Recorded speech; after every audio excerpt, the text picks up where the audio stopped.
Okay, so basically, now I'm going to explain Garrison to all of you. Like I said, Azrael is a blacksmith and an enchanter.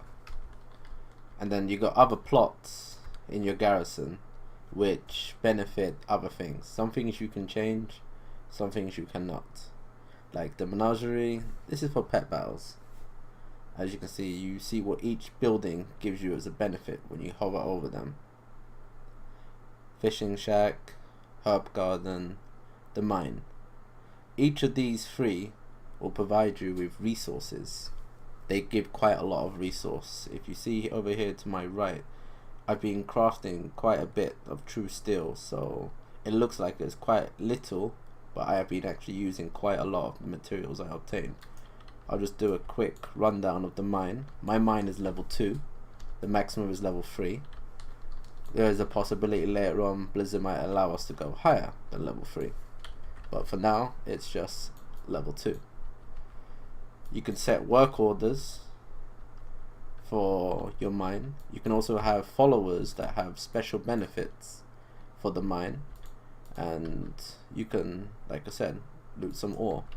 But that's not the whole thing. Like, the mine itself respawns mobs. The mobs are useless. These mobs, if once you get level 3, they won't be here anymore. This little big guy that just spawned, that's a blacksmithing perk. That's the one, Solace of the Forge. So you got all these little yellow dots. These are ore. You're mining even though you're not a miner, pretty much. This is your Garrison mine, and there is quite a bit. So that's the mine. It's the same thing for the herb garden. It's like your tiller farm where you grow seeds, but the thing is you don't choose the seed. The seeds are just random. I'll go give you a quick tour of the herb garden and show you what I mean.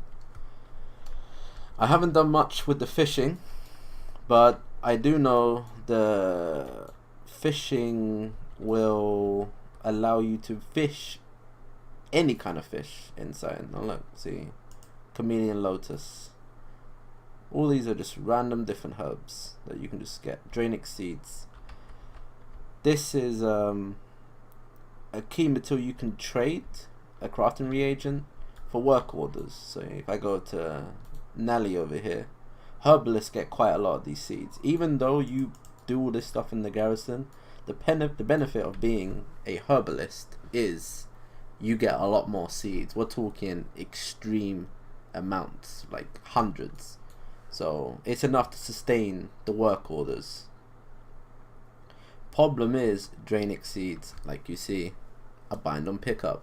So by being a herbalist and miner, there are still perks to obtain by being those professions. Anyways, like I said, you can fish. There are fishing dailies, and you can assign NPCs with special traits to each of these plots on your Garrison. So let's go look at the plots and the Garrison and the followers.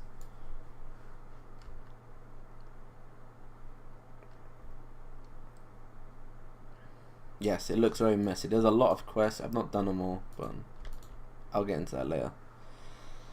I'm a blacksmith, so it says here Morkeft Bloodhell is working there. That's the follower I assigned. You can assign followers that have the enchanting perk, level working perk. These provide bonuses. So if I set a work order, I get additional return. The higher level my follower is, the better gear, etc, etc. All of that improves the followers and your output from these buildings. So I'll go over the mandatory ones. The rest are not so mandatory. The barracks, to me, is not mandatory. You could pick anything here. I chose barracks because I didn't like the Goblin Workshop. I'm looking to level as many followers as I can, so the barracks helps me do that. Goblin Workshop can be ease of life, you know, get some gadgets, cool stuff. Look, it says siege vehicle. That probably sounds real nice and dandy. If you're someone that hates flying on a Griffin or whatever the fuck those mobs are called outside that fly you around places, the two-headed chimeras. You can unlock portals, like you see way gates. These are all in different zones. It's pretty much you can set to have 3 different portals wherever you want. There are specified locations in these maps, but you can choose 3 maps, quick flip around there and there, there and there. You can just go wherever you want. Stables, again, I didn't really find this to be amazing, but you can do training on special mounts. All of this is mount oriented. Later on I might just switch over to stables, see what it's about. Alright, next mandatory is the water. It was here, where are you? War mill. War mill. War mill is the most important plot. This is literally more important than the profession ones. Level 3 grants 1 of 3 seal fate bonuses. Alone is enough to scream, this is what you want as a raider. If you want to not pay tons of money or resources or anything like that, here's your free 1 out of 3 tempered fate. That's the name of the coin, bonus loot coin. So that's that. Then you've got the perks on level 1. When you are leveling, the moment you get into your garrison, the moment you have access to your garrison, throw down a war mill. Level 1 perk alone, it speaks for itself. The chance bonus of getting epic loot from questing. Yeah, the first few zones won't give you upgrades. You get into Nagrand, you get an epic, you're going to be doing cartwheels. What more can I say?